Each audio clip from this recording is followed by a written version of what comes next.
അസ്സലാമു അലൈക്കും വറഹ്മത്തുള്ളാഹി തആല വബറകാതുഹു. ഇന്ന് നമ്മൾ ചർച്ച ചെയ്യാൻ പോകുന്നത് 6ാം ക്ലാസ്സിൻ്റെ താരീഖ് എന്ന വിഷയത്തിൽ മുൻ വർഷങ്ങളിലെ പാദവാർഷിക പരീക്ഷയ്ക്ക് വന്ന ചോദ്യപേപ്പറാണ്. ഒന്നാമത്തെ ഭാഗം നോക്കാം.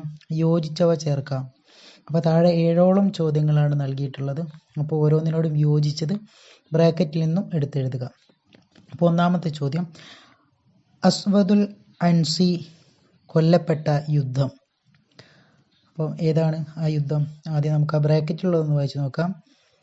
പ്രതിനിധി 4 ഖലീഫമാർക്കാണ്.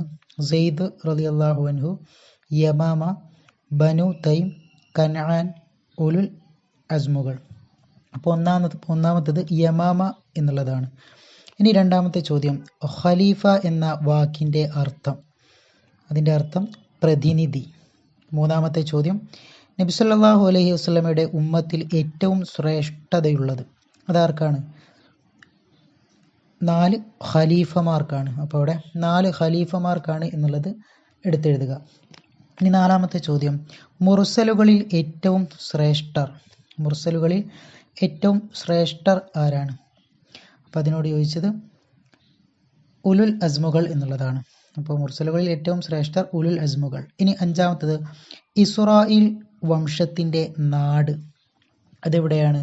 കൻആൻ എന്നുള്ളതാണ്. അപ്പോൾ അവിടെ കൻആൻ എന്നുള്ളത് എടുത്തെഴുതുക.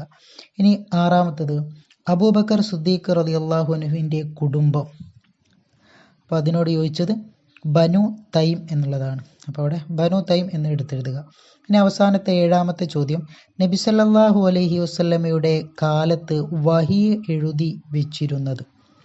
അപ്പോൾ നബി സല്ലല്ലാഹു അലൈഹി വസല്ലമ തങ്ങളുടെ കാലത്ത് വഹി എഴുതി വെച്ചിരുന്നത് സെയ്ദ് റളിയല്ലാഹു അൻഹു ആയിരുന്നു. ഇനി രണ്ടാമത്തെ ഭാഗം നോക്കാം. വ്യക്തമാക്കാം ഭരണകാലം. അപ്പോൾ താഴെ 4 ഖലീഫമാരുടെ ഭരണകാലമാണ് എഴുതാനുള്ളത്. ഒന്നാമത്തത് അബൂബക്കർ സിദ്ദീഖ് റളിയല്ലാഹു അൻഹുവിൻ്റെ. അപ്പോൾ അബൂബക്കർ സിദ്ദീഖ് റളിയല്ലാഹു അൻഹുവിൻ്റെ ഭരണകാലം 2 വർഷവും 3 മാസവുമാണ്. അപ്പോൾ അവിടെ 2 വർഷവും 3 മാസവും എന്ന് എഴുതി കൊടുക്കുക. രണ്ടാമത്തത് ഉമർ റളിയല്ലാഹു അൻഹുവിൻ്റെ ഭരണകാലം 10.5 വർഷമാണ്. അടുത്തത് ഉസ്മാൻ റളിയല്ലാഹു അൻഹുവിൻ്റെ ഭരണകാലം 12 വർഷം.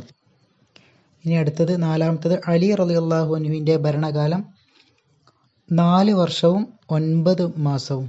ഇപ്പോൾ 4 വർഷവും 9 മാസവുമായിരുന്നു അലി റളിയല്ലാഹു അൻഹുവിൻ്റെ ഭരണകാലം. ഇനി മൂന്നാമത്തെ ഭാഗം പൂർത്തിയാക്കാം എന്നുള്ളതാണ്. താഴെ 4ഓളം ചോദ്യങ്ങളാണ് നൽകിയിട്ടുള്ളത്. അപ്പം ആ 4 പൂർത്തിയാക്കിയിട്ട് എഴുതുക.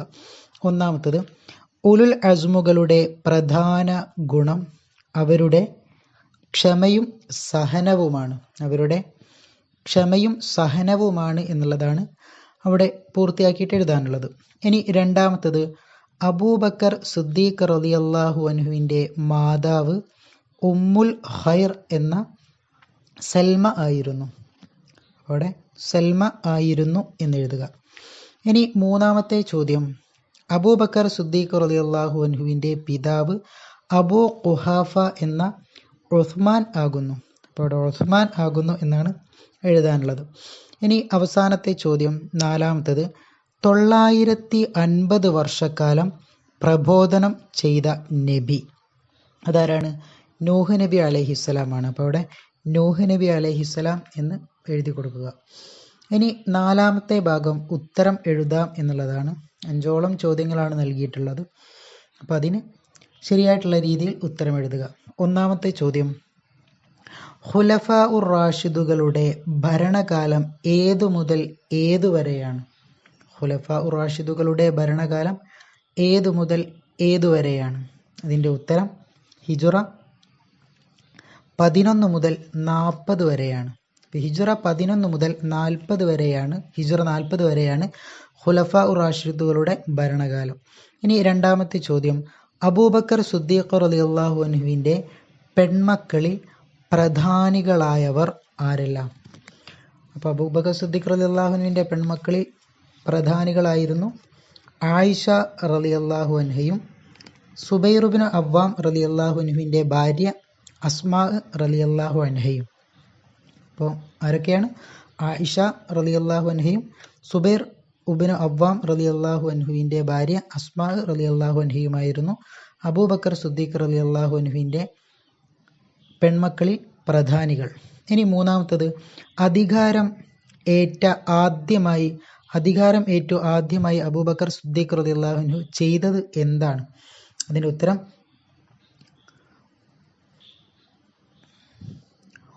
ഉസാമത്ത് ബിനു സെയ്ദ് റളിയല്ലാഹു അൻഹുവിൻ്റെ നേതൃത്വത്തിലുള്ള സൈന്യത്തെ അയക്കുകയായിരുന്നു. അതാണ് ആദ്യമായിട്ട് അധികാരമേറ്റ ഉടനെ അബൂബക്കർ സിദ്ദീഖ് റളിയല്ലാഹു ചെയ്തത്. ഉസാമത്ത് ബിനു സെയ്ദ് റളിയല്ലാഹു അൻഹുവിൻ്റെ നേതൃത്വത്തിലുള്ള സൈന്യത്തെ അയക്കുക, അതാണ് ചെയ്തത്. ഇനി അടുത്തത് നാലാമത്തത് അഗ്നി പരീക്ഷണം നേരിട്ട പ്രവാചകൻ ആരാണ്? ഇബ്രാഹിം നബി അലൈഹിസ്സലാം. നമുക്കെല്ലാവർക്കും അറിയാം അല്ലേ. ഇനി അഞ്ചാമത്തത് അബൂബക്കർ സിദ്ദീഖ് റളിയല്ലാഹു അൻഹു മദീനയിൽ വെച്ച് വിവാഹം ചെയ്തത് ആരെയെല്ലാം?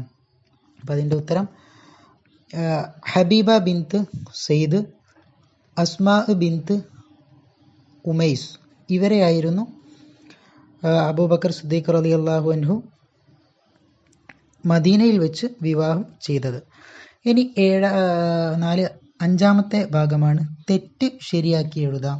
താഴെ 5ഓളം ചോദ്യങ്ങളാണ് നൽകിയിട്ടുള്ളത്. അപ്പോൾ അത് 5ഉം തെറ്റാണ്. അപ്പോൾ അത് നമ്മൾ എന്ത് ചെയ്യണം? ശരിയാക്കിയിട്ട് എഴുതണം. ഒന്നാമത്തെ ചോദ്യം നോക്കാം. ഉലുൽ അസ്മുകൾ 7 അപ്പോൾ ഒന്നാമത്തെ പാഠം തന്നെയാണ് ഉലുൽ അസ്മുകളുടേത്. അപ്പം ഉലുൽ അസ്മുകൾ 7 എന്നാണ് ഇവിടെ കൊടുത്തത്. അപ്പോൾ അത് തെറ്റാണ്. അപ്പോൾ ശരിയാക്കി എഴുതുമ്പോൾ ഉലുൽ അസ്മുകൾ 5 എന്ന് എഴുതുക. ഉലുൽ അസ്മുകൾ 5, അതാണ് ശരിയായിട്ടുള്ളത്.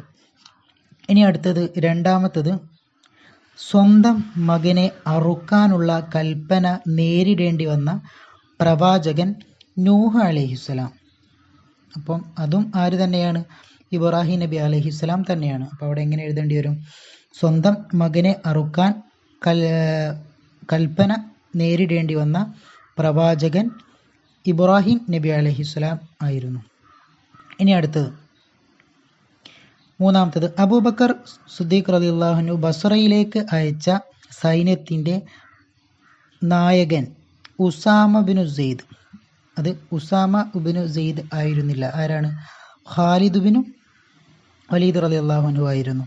അപ്പം ഇവിടെ ഖാലിദ് ബിനു വലീദ് എന്നാണ് ഉത്തരം എഴുതാനുള്ളത്. ഇനി അതല്ല, അബൂബക്കർ സിദ്ദീഖ് റളിയല്ലാഹു അൻഹു ഷാമിലേക്ക് അയച്ച സൈന്യത്തിൻ്റെ നായകൻ അതാരായിരുന്നു? ഉസാമ ബിനു സെയ്ദ്. അപ്പോൾ അവിടെ ബസ്വറ എന്നുള്ളത് നമുക്ക് എന്താക്കി മാറ്റാം? ഷാം എന്നാക്കി മാറ്റാം. അപ്പോൾ അബൂബക്കർ സിദ്ദീഖ് റളിയല്ലാഹു അൻഹു ഷാമിലേക്ക് അയച്ച സൈന്യത്തിൻ്റെ നായകൻ ഉസാമ ബിനു സെയ്ദ് റളിയല്ലാഹു അൻഹു ആയിരുന്നു. ഇനി നാലാമത്തത് സ്വർഗം കൊണ്ട് സന്തോഷ വാർത്ത അറിയിക്കപ്പെട്ടത് 8 സ്വഹാബിമാരാണ്. ഇവിടെ 8 അല്ല, ഇവിടെ 10 എന്ന് എഴുതണം. 10 സ്വഹാബിമാരാണ്. ഇനി അവസാനത്തെ ചോദ്യം ബിലാൽ റളിയല്ലാഹു അൻഹു തുടങ്ങി 8 അടിമകളെ വില കൊടുത്തു വാങ്ങി അബൂബക്കർ സിദ്ദീഖ് റളിയല്ലാഹു അൻഹു മോചിപ്പിച്ചു. 8 അല്ല, അവിടെ വേണ്ടത് 7 എന്നുള്ളതാണ്. അപ്പോൾ ബിലാൽ റളിയല്ലാഹു അൻഹു തുടങ്ങി 7 അടിമകളെ വില കൊടുത്തു വാങ്ങി അബൂബക്കർ സിദ്ദീഖ് റളിയല്ലാഹു അൻഹു മോചിപ്പിച്ചു. ദുആ വസിയത്തോടെ നിർത്തുന്നു. വാഖിറു ദഅവാനാ അനിൽ ഹംദുലില്ലാഹി റബ്ബിൽ ആലമീൻ. അസ്സലാമു അലൈക്കും വറഹ്മത്തുള്ളാഹി തആല വബറകാതുഹു.